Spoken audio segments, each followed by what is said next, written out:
Oke, assalamualaikum warahmatullahi wabarakatuh. Salam sejahtera untuk kita semuanya. Marhaban ya Ramadan. Kali ini serba-serbi Ramadan akan ngebahas mudik yang nggak boleh. Saya bersama salah satu anggota DPR Jawa Tengah, Bapak Musil. Selamat malam, Pak Musil. Selamat malam, selamat menjalankan ibadah puasa seluruh semua. Oke, Pak Zen, mengenai mudik yang katanya nggak boleh oleh pemerintah. Masa sih? Seperti itu katanya. Kita tadi juga sudah membahas sama sang kameramen. Iklan air putih dulu hangat ya. Boleh, siap. Yang lebih tahu itu jenengan sih sebenarnya. Mudik boleh kok, nggak masalah. Nggak masalah. Cuma memang tidak se-expose bagaimana selama ini ya sebelum COVID. Iya. Sepanjang mudiknya itu tidak dilakukan secara berjamaah, Tapi dilakukan secara bergelombang dan dilakukan secara bergerombol dengan jumlah yang besar, saya Ya. kira tidak ada masalah. oke, berarti dilian kayak gitu, Pak ya? Tidak lah. Tidak.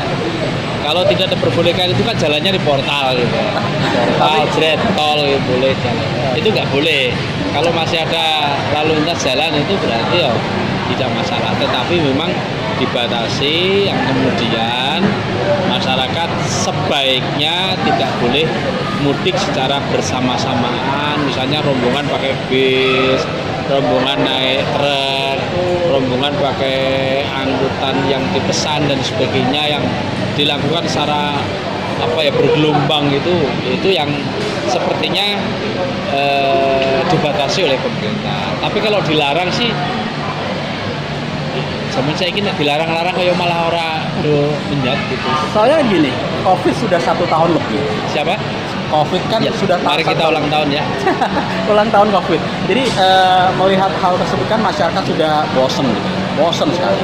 Dan Bosan apa?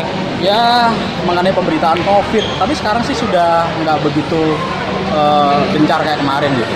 Tapi saat ini kan jelas kalau di pemberitaan tadi mudik tidak boleh. Ini kan jelas mempersulit roda perekonomian yang ada. Ya harus kita akui memang dunia sampai saat ini masih menghadapi ancaman COVID itu.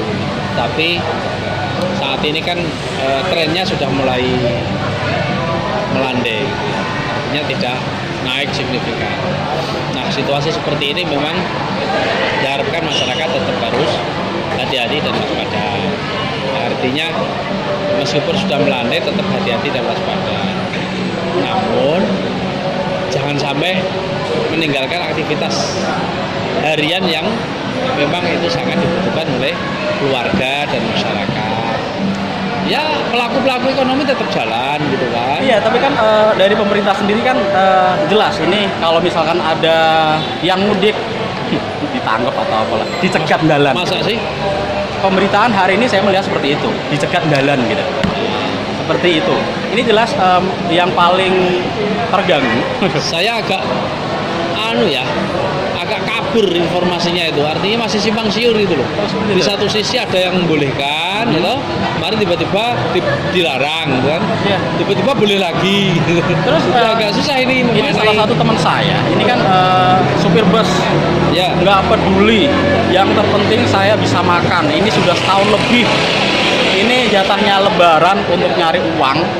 Ini kok dilarang lagi seperti itu. Kalau menurut jenengan sendiri itu lebih baik yang mana? ya saya kira larangan dulu dengan sekarang ini berbeda. Aha. Saya kira memang larangannya tidak sampai seperti dulu ya, penumpang diturunkan di tengah jalan atau diberhentikan di tengah jalan. Enggak. Lebih kepada kewaspadaan saja Mas Abu. Misalnya kalau dulu kan pemerintah ikut terlibat dalam proses mudik bersama gitu kan, Ya. baik lewat kereta maupun angkutan umum atau sewa bis-bis itu dari perusahaan-perusahaan besar itu kan pada bikin mudik bersama gitu. Iya, Wah, program sekarang ini mudik tidak ada sama sekali. Saya masih yakin ya mereka yang mau mudik yang kebetulan memang ada kepentingan keluarga yang tidak bisa dihindari atau ditinggalkan, kayaknya masih diperbolehkan sepanjang tidak dilakukan secara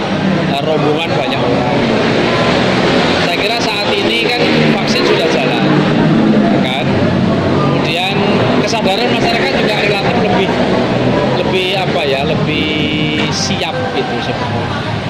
Apa ini maksudnya? Siap apa ini? Ya artinya penyakit ini kan tidak kelihatan gitu. Banyak yang memahami dan menyadari, yang kemudian mereka melakukan antisipasi dini, misalnya dengan rajin cuci tangan. Gitu. Ya, saya kira sampai detik ini saya belum melihat atau ada surat secara resmi dari pemerintah intinya himbauan atau larangan mudik pada saat Lebaran tahun ini. Kalau himbauan yang kemudian dianulir, kemudian itu pernah beberapa kali seliweran itu di media ya, tapi yang secara resmi itu sepertinya saya belum. Terus dari jenengan sendiri setuju nggak hal tersebut, Mas? Saya jalan tengah saja, Mas. Jadi boleh tapi dibatasi, atau boleh tapi sepanjang ada syarat A, B, C, D. Misalnya syaratnya harus memenuhi protokol kesehatan, ya. Kemudian tidak dilakukan secara bergerombol atau banyak orang secara bergelombang. Kemudian dilakukan tidak secara bersamaan H-3 atau mensudah. Dan Lebaran ini kan cutinya cuma 2 hari. Nah, nanti saya yakin akan ada himbauan dari pemerintah, misalnya PNS atau aparatur sipil negara tidak boleh mudik, pasti nanti akan ada seperti itu. Coba kita lihat aja kayak kemarin ada cuti bersama, PNS tidak boleh rekreasi, kan begitu. Mudah-mudahan nanti juga begitu. Tapi faktanya di lapangan juga masih banyak mereka yang pada pada liburan, pada rekreasi, pada silaturahim. Nah, itu yang kadang-kadang aturan atau himbauan tidak sepenuhnya dilaksanakan oleh masyarakat. Oke, terakhir Pak ya, dari jenengan lah harusnya gimana nih menghimbau untuk masyarakat? Saya menghimbau kepada masyarakat saat ini bulan puasa ya. Memang ini tradisi sekaligus salah satu kekuatan bangsa ini, umat Islam, adalah silaturahim setelah kita sebulan menjalankan ibadah puasa. Nah, kebetulan kalau silaturahim ini di lingkungan masyarakat itu sudah biasa, tetapi sekali lagi tetap saya berharap tetap dalam kewaspadaan.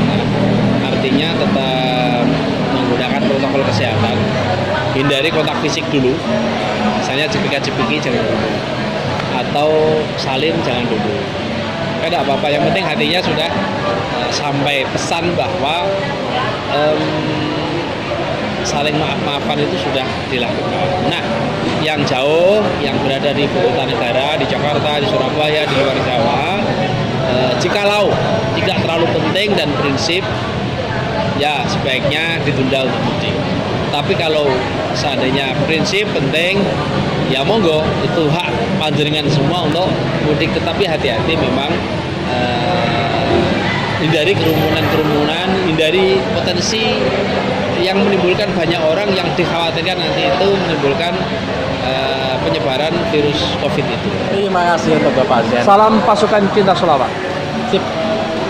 Semoga bermanfaat dan Assalamualaikum.